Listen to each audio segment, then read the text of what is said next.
If you are waiting for your governments to make the changes, you will be waiting many, many lifetimes. We have all of these amazing people in places of power that are doing nothing. Earth is alive, and every step we take must be with love and caution. And we can together create important global movements. We the world. We the world. We the world. We the world.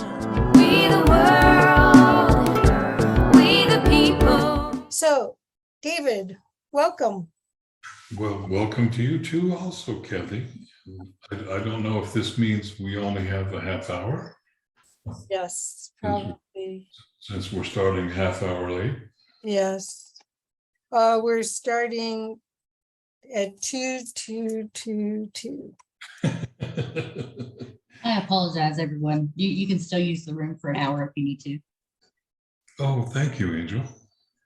Thank you. Okay, so David, what I'd love to do is I would love to do a proper introduction of you, and then I'll be putting you on speaker view as much as I can. So, okay? Sure, absolutely. Okay. So, hello everyone. My name is Kathy Mason, and I am very honored to be a participant in classes with David Maria. I think I am on my fourth time through a class called Freedom from the Known, which is truly a remarkable experience for those people that really want to hold more of their soul essence within this physical vessel on earth right now. David and I met a couple years, is it 2 years ago? I think 2 years ago, I heard an interview that he was having with a lady from Ireland, and I heard his voice and I just right away started crying. There was something about the resonance of his voice, which you'll get to hear, that definitely opens up a much bigger space for you to experience love and the void that we live in. So David, let's talk about, we're in Peace Week as part of Unity Earth and the whole World Unity Week group. We're also, so we can talk about unity and peace, but let's first let people hear a little bit of your story, if you could, so that they would know what an opportunity you offer.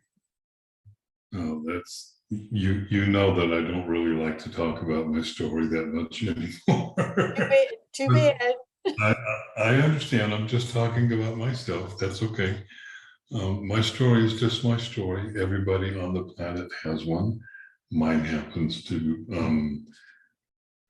in some cases, to be fairly spectacular, or filled with fireworks, if you will. I was called through dreams in December of 2018 to go to Kenya. And I went with two other friends, Beth Curia and Teresa Lutniger, and we discovered that we were going there to attend the annual Peace Vigil, which circumambulates around Mount Kenya every year. And we arrived there, and Beth is Kenyan, so she's obviously Black, and then there's Teresa and I. We're the only white people amongst, I don't know, I'm really poor with numbers in crowds, maybe 800 to 1,000 people. And it was fabulous. And it turns out that the man in my dream that came and invited me to come was the seer that was doing the invocation before the ceremony. So when I met him, I was There was an instant recognition between the two of us of who each one of us is. I was really calm on the outside, but on the inside, I was shattered. I completely fell apart. I had no idea what was going on. I was in such an altered state of consciousness that it's a miracle that I could speak, and actually I couldn't. Any eloquence that you've ever heard come from my mouth was not present on that day. It was just gibberish, because apparently I had the gift of tongues, which meant that I had 40 tongues and they were all speaking at the same time in different languages. And we won't even focus on that. But afterwards, he gave each one of us a blessing. And when it came time for me, he heard Spirit saying, no, don't give him a blessing, give him everything. And it was like being struck by lightning 4 or 5 times in quick succession. And I really went into an altered state then. It took, after returning from Kenya, it took me maybe 3 months of integration work just to get stable with all of the new energy that was coming in. I literally sat in my living room on the Oregon coast for 3 months, staring out the window. And that was about as much as I could muster. More than a couple of people thought that I had completely had a psychotic break. And I just laughed and smiled because there was none. It's just a major expansion of consciousness. And it was really big and really quick. And that has integrated fully in me at this particular point. I mean, I'm hesitant to say fully because I have no idea what God has in store for me tomorrow or even later this afternoon. But out of that has come a series of classes. There's currently 11 and there's 2 in process. I offer them individually, but I also offer them as a jump in consciousness, a transformation of consciousness. So when we're talking about unity and we're talking about peace, it's almost unimaginable to me that we can talk about peace without having a deep conversation about consciousness and who each and every one of us is on the planet. We're all unique. I mean, it doesn't take a rocket science to look around and see how unique and different we are, each one unique fractals of Source, of God. And we bring different gifts with us, different energies, different frequencies, different songs, if you will. And yet, just like in a really large chorale, when you put all of those individual songs together, now you have this magnificent symphony. And it is, in my opinion, and from my perspective, it is dependent, making the shift that we're doing. It's not enough to be peaceful. It's not enough. It requires a bigger shift in that. It requires a shift inside each and every one of us to remember who we are. And when we peel away, just like an onion, when we peel away all of the excess layers of conditioning that we have gathered around us, because it has been somewhat of a choice, when we peel them all back, there we are as Source. There we are as the Creator, and we are not separate from, we are not at a drop in the ocean.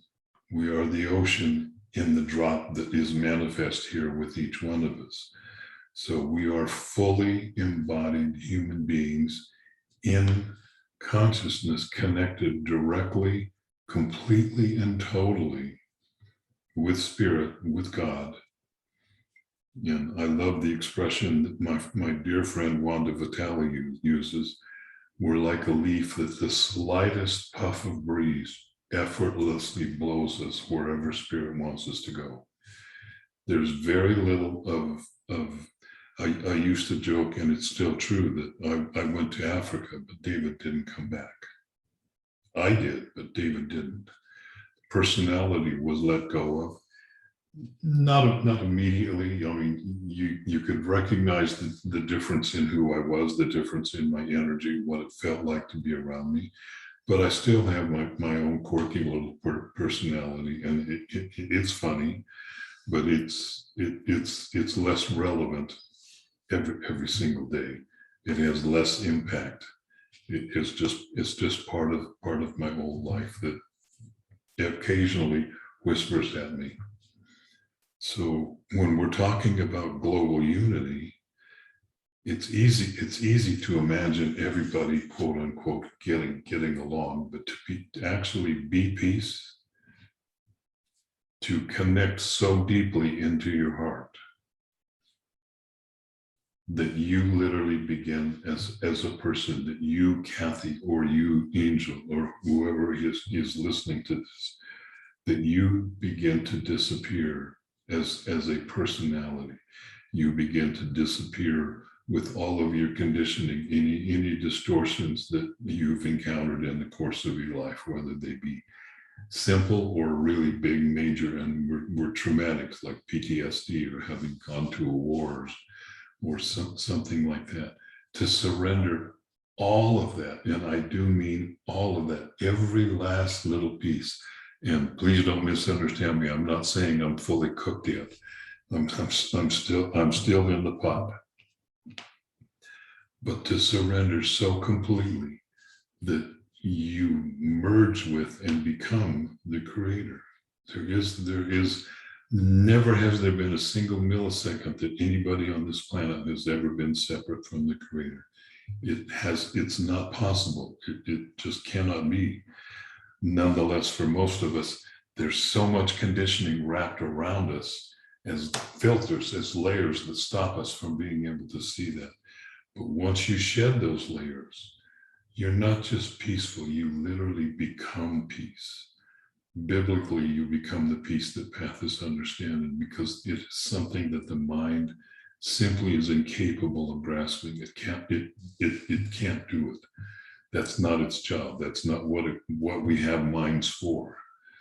Yes, I can still think, although some days it's challenging, but I still am capable of discerning thought.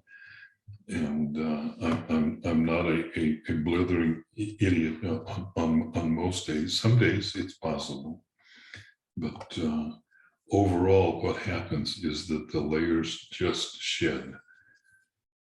So you've attended several of the classes, and the class is called Freedom from the Known, because you cannot understand what it is to connect directly to Source with what you've known. You can't get there with what you have already known.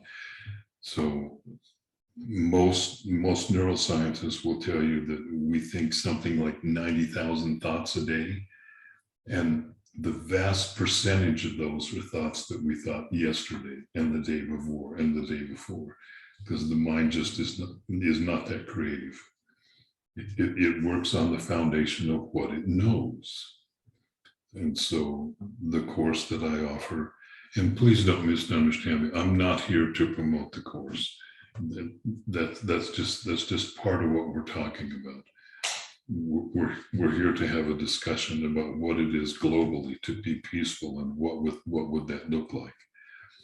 So in other words, this is not about me, but it is an example of what the process is that is available to everybody. And there are many brilliant, incredibly brilliant teachers that are on the planet right now, that are leaders, that are elders, that are able to help anybody in terms of what their transformation is. And everybody's going to have a slightly different resonance, a slightly different proclivity, depending upon where you're from. What are you part of an indigenous tribe? Are you part of a national culture? Are you part of a religion? It doesn't really matter. They're all just different doorways that we can walk through to be able to finally enter into that state of consciousness that's available to all of us. And as you know, that state of consciousness is pure love. So I want to ask a question and give you a break for a second about the idea of trust, because for us to truly embody the love that we are, we have to surrender the ideas, not have to. It's useful to surrender the ideas of what we are not, and then trust that field to inform us. Could you speak about trust a little bit? There comes a time in everybody's life on the journey into consciousness where literally the only option that is available to us is to jump off the edge of a cliff into the vastness of the unknown. And that takes faith, that takes trust.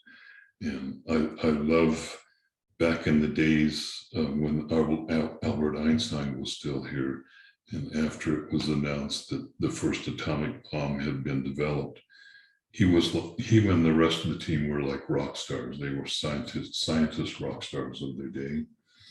And a reporter asked Einstein, "What's the most important question to ask?"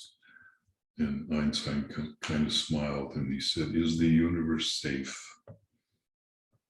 Because we have, as a world, you must admit, we have been really focused on distrust, separation, paranoia, fear, and war. And there's that mentality that is projecting itself out into the universe. What happens if the aliens come? They're going to come with bigger, better, more advanced weapons and they're going to wipe us out. No. The universe is very safe and it's easy to trust. But nonetheless, it still takes faith to take that final leap to where you're literally willing to surrender everything. And I do mean everything. There's nothing that will not be asked of us to surrender. It's not an easy concept, I know, because we're very secure in our own self-images and who we are, who we think we are, who we feel we are. But we are so much more than that. That's the littlest, tiniest part of it. Well, the trust is also important if part of this journey is to self-love, because if you don't know how to love yourself, how can you love and receive love in the bigger sense? Is that your truth as well? Or I should have phrased that more as a question than a statement, but It comes across as a question. okay, good. So this becomes really somewhat dicey to speak of, because really and truly there is no out there. There is no other. So when you and I get together and you're having some kind of an image or a picture or a thought form around me, it's not me, it's you. You're seeing yourself, and I'm functioning as a mirror to be able to reflect that back to you. And the more that I've polished my mirror, the clearer that reflection is. That's what I mean when I say I'm not done cooking yet. I still have my stuff, but I'm enthusiastically diligent about jumping in, even when it's difficult. So loving another person is really learning how to love yourself. It's always about learning how to love yourself.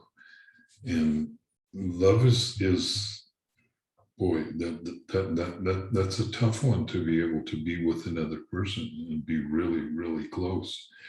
I can, without embarrassment, say that I've not mastered that in this lifetime. I've tried. I've come close, but I'm still learning the depth of what that really means. And a lot of times it means really clear boundaries, for yourself in relation to other people. So we don't let people step over us. We don't let people abuse us. We don't let people do things that are really uncomfortable to us. And we set those boundaries in order to be able to establish that we do really and truly love ourselves. We love ourselves, love enough to be able to practice self-care with ourselves. So it becomes really interesting to when it goes out, when it goes out to other people. And at one level, it's exactly what Ron Bell said in his famous quote of, we're all just walking each other home. None of us really and truly know everything. Most of us know very little. And it seems like the more we know, the less we really know. And the less we think we don't know, then it just gets, I don't hardly know anything. I know a lot, but at one level, when I'm still and quiet, I really don't know anything. I just wait for information to come. The reason I brought up the idea of self-love is that I'm guessing that's a road to peace. That by practicing and experiencing self-love and experiencing others as love and the oneness with others, that's part of the way to peace. It certainly would be the way to being telepathic, because right now, what a mess that would be. So do you see that more and more people are going more into, we're in this time of huge change. There's opportunities to create new systems. It's coming up very soon. There's opportunities to begin anew. I think that's why a lot of us are here right now. Do you see that in any of your work, or could you speak to this time of change? Because hopefully that's the path to peace as well. It should be obvious to everybody that the toxic patriarchy that has run this planet for a long time is collapsing. It no longer has a foundation that it can stand on, that can support it. People won't stand for it anymore. It's highly abusive, and at the same time, it's us that will bring about and are bringing about the change, because we are becoming different in terms of how we are awakening and remembering who we are. So when you truly understand who you are, and that you are a direct fractal of God, and you are totally and completely connected to that source at every moment, so is everybody else. There is nothing on this planet or in all of creation, this universe or beyond, that is not a direct emanation of source. So if you harm somebody, you're really harming yourself. And as the love that you hold for yourself opens your heart bigger and bigger, there's lots of room for everybody else to be able to be in there too. And you can't abide hurting anybody. And that's at any level. It's actually physically painful when we do something stupid like that. And that's the beginning of compassion. That's the beginning of the shift to where we are all present together, and we're all working in some direction towards a unified peace with each other. We all know that on the earth there is more than enough resources for everybody to live a wonderful life, free from to have decent housing, plenty of food, clothing, medicine, et cetera, et cetera. It's only the unequal distribution of resources that is currently causing what we know as global poverty. It's also what we look at as ecological destruction on the planet. And it's the misuse of power. It's the difference between being on the earth and living with the earth. When you're on the earth, then whatever is here is here to be able to use whatever way you want. But when you live with the earth, you begin to understand, like the American Native people have said, everything is alive. Everything is alive. The earth is alive. The stones are alive. The trees are alive. And I don't mean, yeah, we all know intellectually they're alive, but they are living beings. They are spirits, just like us. That's why Native people speak of the various kingdoms, the various nations that exist. So all of the life around us is conscious in the same way that we are. It's just slightly different. They're different forms. We don't see rocks get up and run around, but they can't talk to us. Does that answer your question, Karen? Yes. Well, No, I tend to roam really well. yes. Well, I wanted to go back to the change that we're going through, because I feel that the dissolution of the known is the path to change. The constructs and the programming that our parents and their parents gave them, that they thought was a gift and thought served us, that's what their perspective was, actually need to all be, not all, I don't know all of them, but many of them need to be released so that we can get back to a more compassionate, co-creative life. What I was hoping to get from you is how you see this future. The Earth, our whole solar system, is being hit with photonic energy that's upping and transmuting and transforming our DNA and every part of the Earth's DNA. And so what I wanted, I was hoping that you could speak to, from what you know, either from the traditions from Mount Kenya or from the trainings and teachings that you've been downloaded with, what this future co-creation or future period that we're going through right now might look like, or any insights that you were given. Well, wouldn't it be wonderful if I knew what it was going to be? You mean you don't? Oh, shucks. I'm right here. We're creating it moment by moment. And it's not just that we're being bombarded with high energy photons. The Earth is, in our solar system, is moving through an aspect of space that's never been in before. And it's filled with highly charged particles. Yes. The latest stats on flying at high altitude in airplanes is that we're being exposed to all kinds of new radiation that we've not encountered before, and that is helping change us.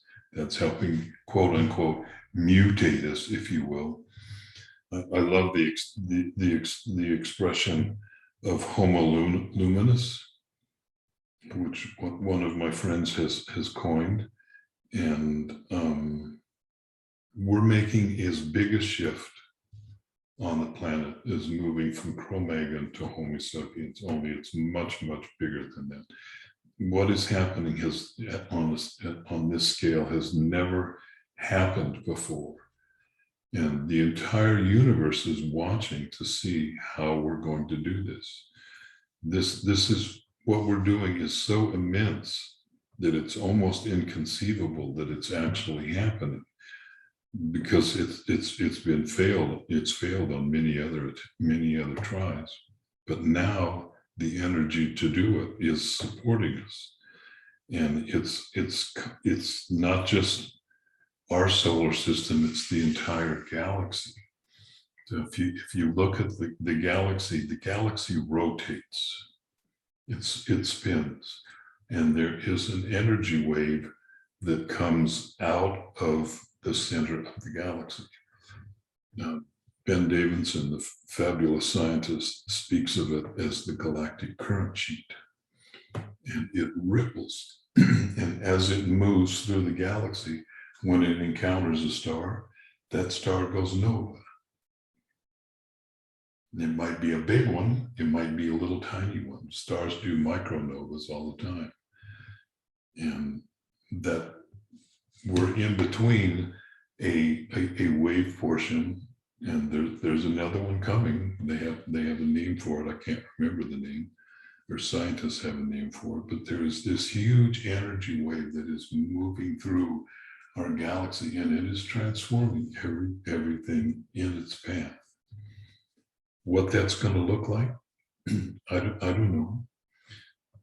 Personally, I envision crystal cities descending from the sky, appearing from the sky. I envision all of the world's old sacred centers that have been shifted dimensionally, so they're no longer in physical, but etherically, energetically, they're still there, returning, coming back online. That's just my vision, but remember, it's not just me. This is a co-creative effort on the part of everybody. So if 99.999% of the people think that it's going to be a manifestation of a big cube, that's what it's going to be. But it depends upon how much each one of us can just let go and allow what is going to happen. It's the transformational wave is upon us, and there is no escaping it. And the easiest way that all of us can work is just to allow it to happen. There's not really a lot to do. In fact, there's less doing. And just sitting in silence, sometimes we know.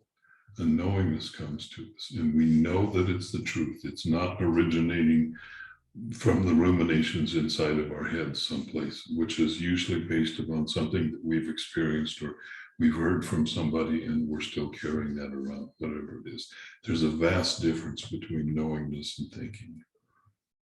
And when that knowingness comes, then it's not uncommon that we walk through that with some kind of an inspired action. We're inspired to take action. And that's when things can really happen. That's when things can really begin to change, because you have the full force of your soul moving with that energy to help you go forward, which almost every single presentation that I've watched in terms of the last 10 days of all the presentations, that's what's happening. People are not just doing it because they want to, they're inspired to do this. They're inspired to take the action. Perfect. I want to also ask about release of fear. One of the things that I've watched and then also experienced with your work is a fearlessness about showing up, which is what you're talking about as far as passion, and people finding their voice and their purpose maybe. But could you talk about fearlessness and the possibility for us to live in a fearless world? So fear is one of those artificial overlays. Part of one of the layers of the onion skin. It's not us. It's not real. It actually doesn't exist outside of our believing that it exists. Now there is absolutely real fear. Your life is in danger somehow. You're driving a car and you lose control, and all of a sudden your adrenals kick in and you're just super present in that moment, doing whatever it is to get your car under control. And or you're in danger from a wild animal or something like that, something that threatens your actual beingness, that if you don't take action, you might die. That's real. The rest of it is mostly imaginary. So the moment that we're born, in a very short period of time, it's less than 10 minutes, a child imprints on the combined electrical field, the combined awareness of their parents. And that means that they inherit, in terms of their consciousness, they inherit, because children coming in do not have discernment. They don't have the ability when they're first born to go, well, I don't think I like that. They're a sponge. It just comes in. So we pick up and we inherit, if you will, energetically, the combined sum of all of the fears of our parents, and spreading that out a little bit within a familiar group. Then it could be our ancestral line going back multiple generations, 32 plus, or however far back that you can energetically feel to be able to trace it. So it's, our parents did the same thing with their parents and with their grandparents and great grandparents. So all of that flows through energetically, and we're the recipient of it.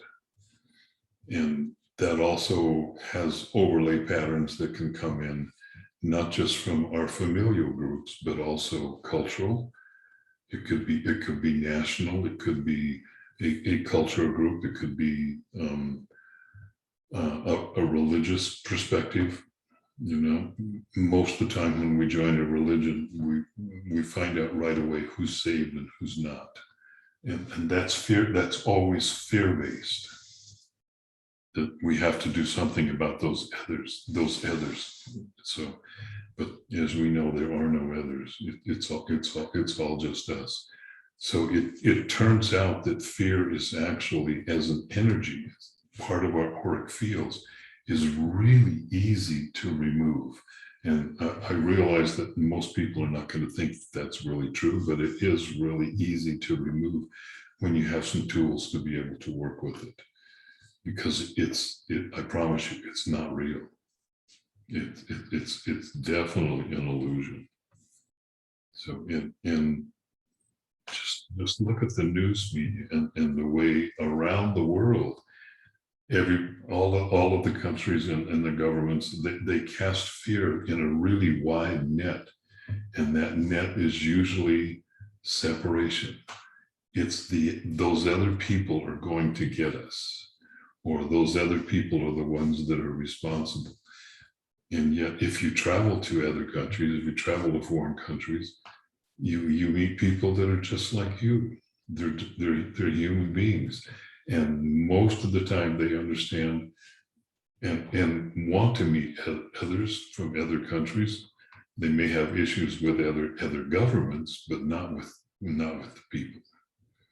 So as has been said many times, there are way more things that unite us than separate us. That's perfect. So when you think of the opportunity to co-create a different experience, and we're talking about, we may actually be even a different species. Barbara Marx Hubbard called us Homo luminous, I think, and then you had another name like that as well. It's more light-filled beings. And so is that what you're, when Samuel said, give it all to him, or when the source that he works with said, give it all to him, is that what he did to you? Was he started your Womo Luminous. Transformation. Yeah. He opened a channel. What was going to happen with that came up to me. I knew right away that this is whatever it is, something I have to make my own. So even though I have a deep connection with the seers in Kenya, even though I have been accepted as the first ever white person within the society of the 12 seers, I've been accepted as an elder seer, as the first ever 13th. They don't teach me. I don't get specific teachings about Kenyan spirituality, which is really, really difficult because there's 42 different tribes in Kenya. Remember, Kenya is a compilation of the British government, not of the people that live there. So an old compilation of the Kenyan government. So what comes through me is what comes through me. Samuel is my dear brother. There's no question about it. And I'm accepted in his family as a family member, and I'm treated that way. I'm welcome there anytime. But he is, I mean, if I need counsel, I can talk with him occasionally, but he doesn't give me solutions. I see. Okay. He doesn't tell me what to do. He doesn't give me specific information about Kenyan spirituality. That information is out there if people want to look and study it. Some of it I agree with, some of it I don't. But whatever it is, I knew right away that this was going to be, had to be mine. I had to make it mine, not just become a parrot for someone else. I see. Okay, so next question about Kenyan philosophy, or if there was prophecy. Were you aware, because there's Hopi prophecy of this time. There's a lot of indigenous have a prophecy about this time that we're in. Was there a Kenyan prophecy that you were aware of? Here's the thing about prophecy. And this is my perspective, okay? Somebody else can have an entirely different perspective. So every single indigenous culture on the planet has a creation story, and every single one of them are true. They're all in different timelines. If every single person on the planet desperately clung to the correctness of their creation story and insisted that this is the only way that it is, there would never be the opportunity for everybody to come together. So the letting go of the creation stories, the letting go of prophecy stories, because they're all true from a specific perspective in a specific timeline. What we're experiencing now is that all of the timelines are collapsing. And they're all coming into this now moment. I wrote about this morning, that what people think of as past lives or future lives or other lives are merely concurrent. And the way that I look at it is that they are parts of our souls that have fractured off into other lives. And as those timelines collapse, we then gather all of those soul fragments back together unto ourselves and merge into the wholeness that we really are and always have been. It's just been fractured off for a while, but it's coming back. And all of that prophecy gets really dicey because it's impacted by what's going on the entire planet. Did we move through that last bit really quickly, or is everybody still digging their heels in and kicking and screaming like a petulant child that I don't want to go, I don't want to do that? So I understand a lot of the world's prophecies. Most of them are really beautiful. Whether they come true is more of a probability than a possibility. They may happen, they may not happen. They may be completely different because it's all dependent upon how are we co-creating at this moment. How is the entire planet moving? Okay. Okay. So then our origin stories. Just Not- that's not to take away any sense of cultural significance or cultural importance to any indigenous tribe or culture around the world. That's not to diminish that in the slightest. Right. I'm just saying that sooner or later, I don't care who you are or what your belief systems are, sooner or later, in order to merge back with source, you're going to have to surrender everything. Yes. And Well, and whatever anyone believes is true and created. So, okay. So, but there's a lot of people working on their origin story. There's a lot of, I love it actually. There's something very entertaining about it, about knowing what planet or what star system we may have really come from and all of the true history. Do you find that any of that is going to be valuable in these times for us relinquishing by knowing our beginning? It'll help us evolve, or do you feel that that's not necessary? no, I think that's a distraction. Oh, okay. I like it though. You're totally free to like it all you want. It's so this is up to each and every one of us.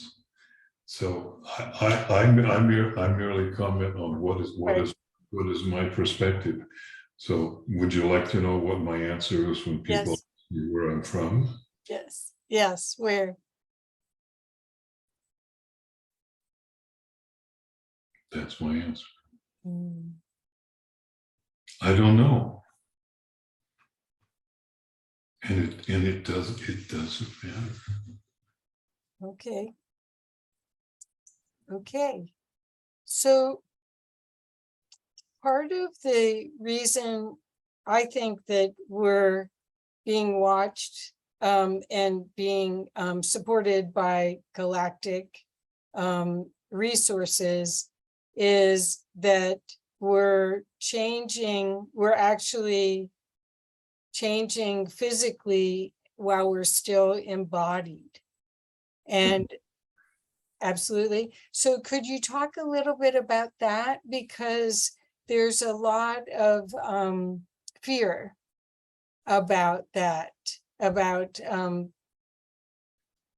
dying or dying to this physical vessel. There's a lot of fear about it.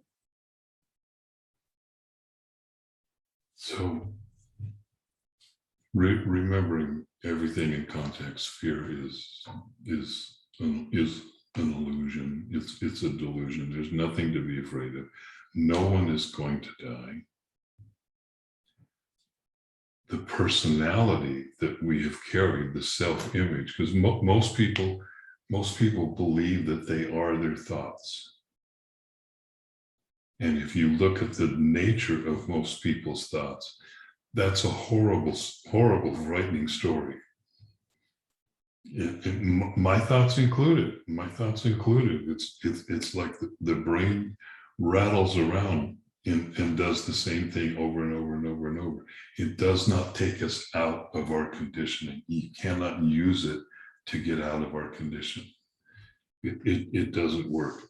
There are tools that the brain can use that will help us, but it's not the brain that does it. It's your consciousness, which is vastly different than your brain. Your consciousness is as vast and even vaster than this universe, because this universe is just one of many trillions of universes. Creation is vast beyond our even remotest imaginings.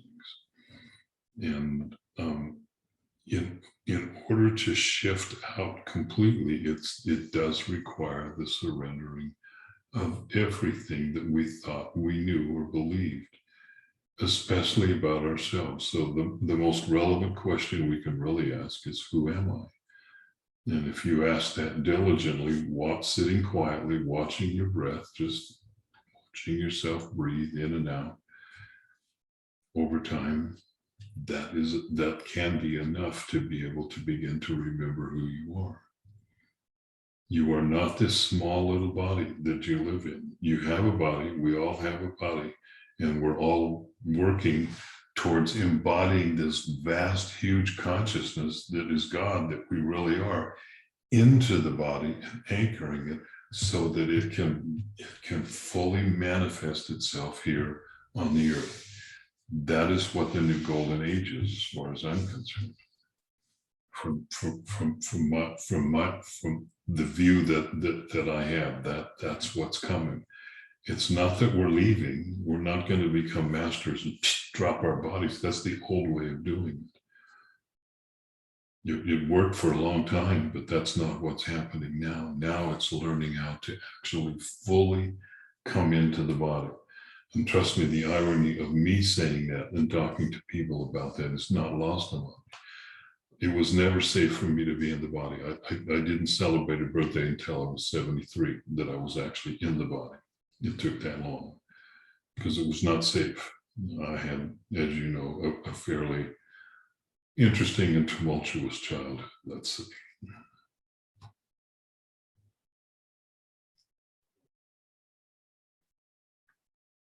Thank you. That I definitely think there are so many different, I almost want to say stories or myths actually going around that are, if you include the Bible, if you include some of the religious texts, they are not necessarily preparing us in a very easy or graceful way to go into this new version of ourselves. So I wanted to ask, what changes have you seen some of your students have that you could actually share or feel comfortable sharing from doing your classes or your one-on-ones? You don't have to name names, but so that people understand the transformative opportunity that you offer. There have been people that have come to either one-on-one sessions or classes that have described initially that they can't feel anything because their heart is just shattered, and they cannot hear words when you talk with them because nothing makes a connection inside of them because it's completely shattered. And it's, for that particular person, it was a unique journey for them. It took a while for them to be able to come back, but they're more integrated and more whole. Probably the most common thing that people comment on is that they discover a new sense of peace within themselves. They're able to connect with the stillness inside of themselves. That is not, it's not artificial, it's not forced. It's completely organic and natural for them to be able to sit and not obsess over thinking, to just sit and be, to just be present. That's probably the single most common thing that people talk about or share with me. Some obviously talk about elevated states of consciousness that they're now able to access. And that's going to be completely and totally different for everybody because everybody is a unique expression of spirit. Even though we're all the same, we're all one. We're all interconnected to each other at every single moment and telepathic with each other. Nonetheless, we are unique expressions, and we all have unique gifts and proclivities that came with us that are part of our soul. It's much like what I mentioned earlier, that each one of us has a note, and when we all sing it together, it's a symphony. We form a chorale, and I can't remember the gentleman's name. There was a composer from Canada that did a new thing by, he had people do a Zoom call and record themselves singing a single note. And we're talking thousands of people. And then he took all of those those Zoom photographs of each person, and then took their notes and made a symphony with them, to where they would repeat at various points, or maybe people did a progression of notes. It's just phenomenal, and that's kind of what we're doing.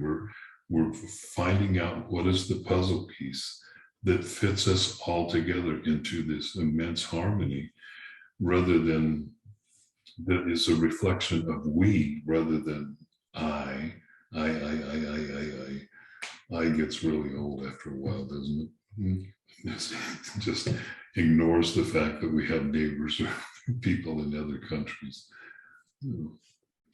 But I love that concept of the symphony. That's a beautiful expression of how we could all work together too, if we all were self-realized in our note, then we'd be able to co-create at a much higher level. That's beautiful. At one level, this is all a dream. We're all making it up. If you don't like the way your life is, well then change it. It's your dream. And what we beliefs are really stubborn. It's possible to live your life without believing anything. To just be present, to just be still and be an emanation of God. It doesn't require a lot of thinking, although thinking does come into it. Sometimes it requires discernment, which uses the brain. It uses the brain the way that it was meant to be used. It's not a ruler. The brain's been kind of a tyrant for most people. Right. And our thoughts are definitely gangsters and thieves attempting to steal our attention. But there's something vastly beyond all of that is available to every single person on the planet. And it's available in abundance right now. I'm pretty positive that there's never been a time that there's been this much energy available to everybody to transform, if they wish. It has to be a choice that everybody makes to undergo that. But then it becomes a choiceless choice. Once you really get on the path, and it doesn't matter what the path is, you know, all of the creation stories, all of the different religions that are on the planet, they're just doorways. And eventually they all lead to the same place. That's so perfect. And we are walking each other home, and that's actually the delight of it, because being the observer of your thoughts, being the observer of the movie, your own little movie that you've staged, it allows you to wake up every morning anew. Every morning we are brand new. Yep. Isn't it cool? Last night I had a really wonderful dream. We had some rain here recently in Mount Shasta, and I slept with the windows open, and maybe around 1 o'clock, 1:30, something like that, I woke up to the sound of a gentle rain falling, only it sounded like bamboo wind chimes. Oh, wow. It sounded like rain. So there were tonal qualities to it, multiple frequencies. And this will be a point that you and everybody please feel free to laugh at me, because this is the symbolism that came through my consciousness. So what was presented was this very plain, very simple bowl. And the bowl was filled with warm tater tots. I love tater tots. I don't eat them a lot because they're let's just say they put weight gain on me. but they're delicious, and I love them a lot. I ate a tater tot, and the moment that I took one out, another one appeared in the bowl. And I did it again, and no matter how many times I took one out, it immediately refilled. This is truly how the universe works. Wow. Infinite abundance. Stop and just feel what it's like, that creation, the entire force of creation. Think of all of the energy and the momentum that is in just creating just this universe, let alone the rest of creation. Right. That's us. That force that what is it that Abraham and Esther Hicks say? We are the same force that creates worlds. And there is no difference.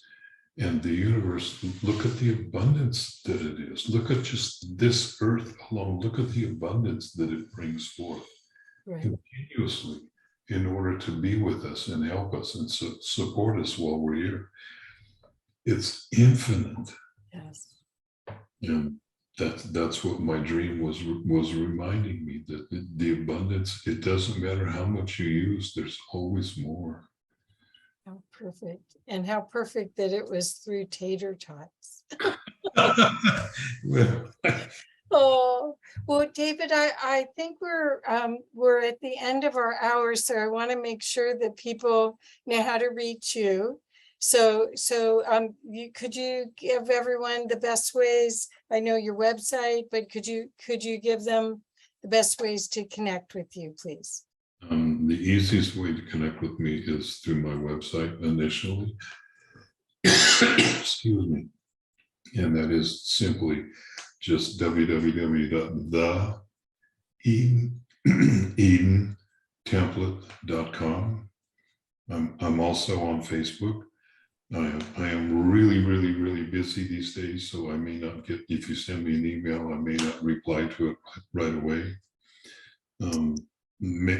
Some of you may or may not know that my last trip to Africa that I contracted the Delta variant of COVID, and it literally kicked me. I died on multiple occasions, more times than I care to remember. And when I returned instead of going for a month like it was planned, it turned into 6 weeks because a lot of that was hospital stay. And it took all of my strength. I lost a lot of weight, and all of it was muscle. So it left me with all of the fat. Yay. Thank you, COVID. It's so appreciative of you.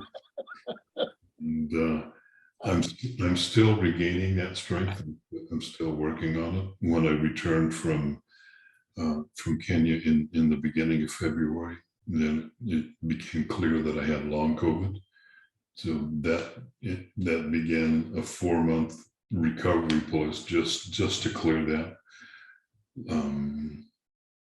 And I thought I had my strength back, but no, it's still building. And sometimes you can hear it in my voice. Sometimes there's a hiccup in there. Sometimes there's a cough. And no blames. It's my creation. It's the COVID is what I use to bring up everything to begin to start to let go of it and release it. It was like a big cosmic flush. Well, we're glad you made it through, and we're sorry that your last upgrade was so dramatic, but because that was dramatic. You didn't have to keep dying, but so there's multiple opinions about what was happening while I was dying. oh, Some people saw me leaving. I saw myself just traveling. And I'm a frequent flyer when it comes to traveling in the universe, and it's easy to do, and I do it every night. So I just saw that as a deeper extension, and I had just undergone a a major upgrade, and what was accessible to me expanded immensely. And I was enjoying it. I was having a good time. It looked like, to the doctors and the nurses, it looked like I was dying. But I was never really in danger of completely leaving the body and not returning. There are differences of opinion from different people about that, and that's okay. Okay. Okay. Well, I'm glad a lot of your students were meeting. I think I did 5 different Zoom calls where we were sending you energy, a group of us. So David has a loyal following that is benefiting from this work, and also helping anchor a lot of this new portals to higher consciousness in the field. So thank you, David. Thank you, Kathy. It's been, as always, it's a pleasure. Thank you for being here too, Angel. Yes, Thank you for everybody that is watching. yes, and we are recording, so we'll make sure that you get a recording as well. I asked Angel to be complete, and she said soon, but I don't know what that means. we did have some technical difficulties. Yeah.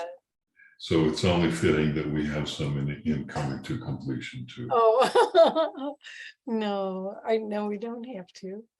So, Angel, I hope you'll come online with us for a second. 2 minutes, she says. We have 2 minutes. So Okay. what would you like to talk about for 2 more minutes?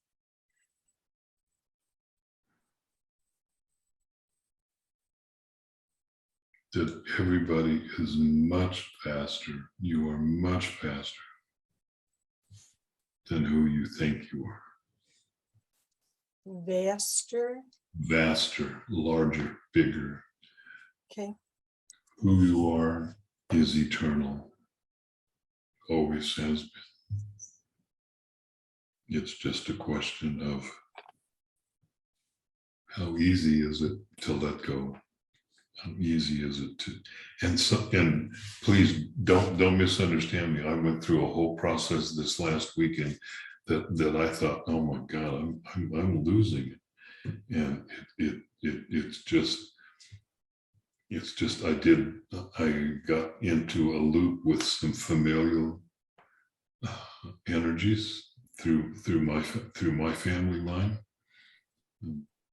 Some people know I don't really talk about it, but I did not have an idyllic upbringing. It was not easy. At times it might have looked nice, like the middle class dream of living in America, but that's not the energetic undercurrent that was going on. So what was happening this weekend was clearing. So as everybody knows that comes to any of the classes or courses that I offer, I always include myself in whatever it is that's going on, because I'm doing this with everybody else. And in order to teach something, in order to share something, and Kathy knows that I don't think of myself as a teacher. I don't like the dynamic of teacher-student. It entails a degree of separation that I don't care for. But Kathy knows that I always include whatever I'm doing, whatever I'm going through with the group. So in order to share something, whatever it is, I have to master it myself. In this particular case, I thought I had already done that work, but we don't grow in a circle. We grow in a spiral. So we're constantly raising the frequency of the core vibration that is in us. And in that, we will come around to another point to where there is still the same energy, just on a more subtle level. And one of those hit me this weekend. It took the entire weekend, and there was also an occurrence of grace that came in to be able to help take care of it. And I'll share that in more detail in the next class with you.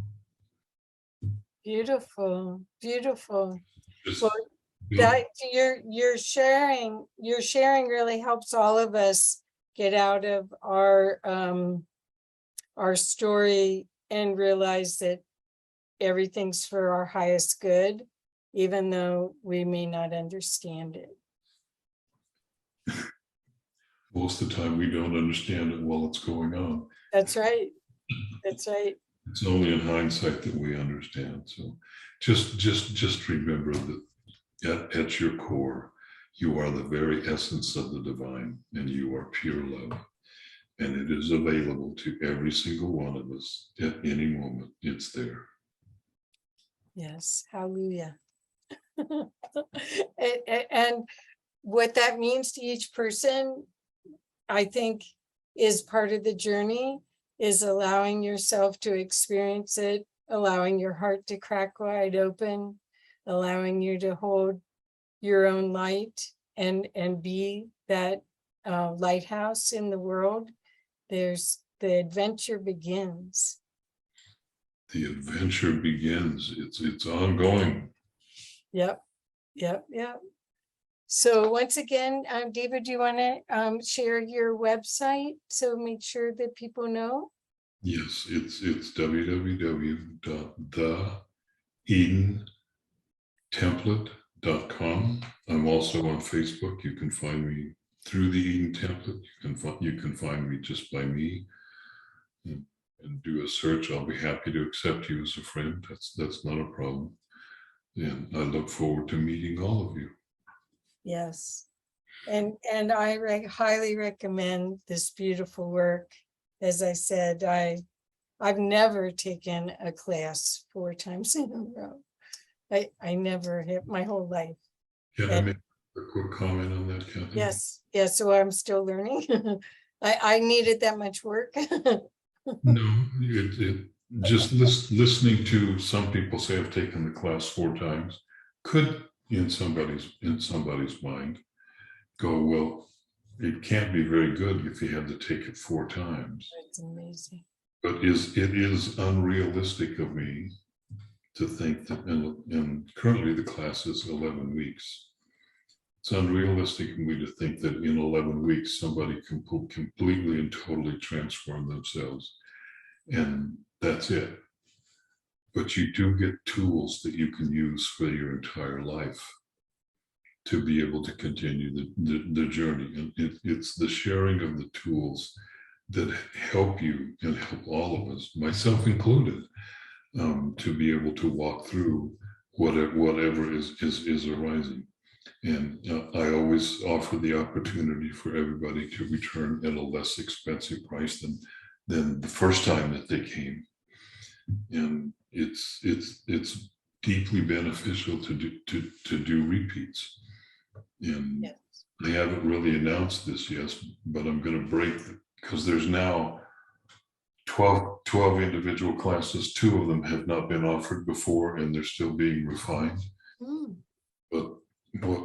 So what I'm going to do is I'm going to break them out into 4 groups of 3 classes. So for the average person that has a family or has a job that works weekends, getting together 11 weekends in a row on a Saturday morning is difficult, if not close to impossible. So what I'm going to do is I'm going to break it out into 4 groups of 3 weeks each, and just offer them kind of leapfrogging and let anybody take whatever one they want at any point, and make it easier and less expensive. And I'm also in the process, and I'm very remiss on this. And Mark, if you're listening, Mark is recording the classes and converting them to audio that I can just make available to people that you can listen in your own time. I'm remiss on my part getting things to him to finish it, but it is coming. That you won't even have to come to a class if that you don't have the time, or if that's not possible for you. I always encourage the classes because you're in the middle of a group field with other people that are doing the same work. And the more people there are, the bigger the field gets. Exactly. The field is quite remarkable. I'm sad when I miss being in class, and I have to just listen to the recordings. The field is opening a space to the divine that's palpable for people that are sensitive. They'll recognize it as home. Even if you're not sensitive, people come and they feel it. Oh, good. I was just speaking from a sensitive person. Just, even if you're not what you consider to be a sensitive, it happens. You experience it in the way that you experience. Some people are feelers, some people see, others are clairaudient and they hear. There's no way of knowing how any one person is going to experience it. But so all I'm saying is that there are many new options to be able Oh, wonderful. Okay. in the classes that are coming. They're not here yet, but they are coming. Well, me claiming that I'm on my fourth series of classes is actually, I thought it was a credibility statement on how much I feel I've benefited, that I would sign up again and again, because I've truly benefited from the clearings and the group dynamic and the opportunity to hold more light. I've benefited in so many ways. And I know that's really true for you, Kathy. Absolutely. You are not the person that you are when you began coming to them. Yeah. That's perceivable to anybody that cares to just look in your direction. Yeah. Yep. Yep. Awesome. I just said someone might. Someone might. Those someones. Okay. We the world, yeah. We the people.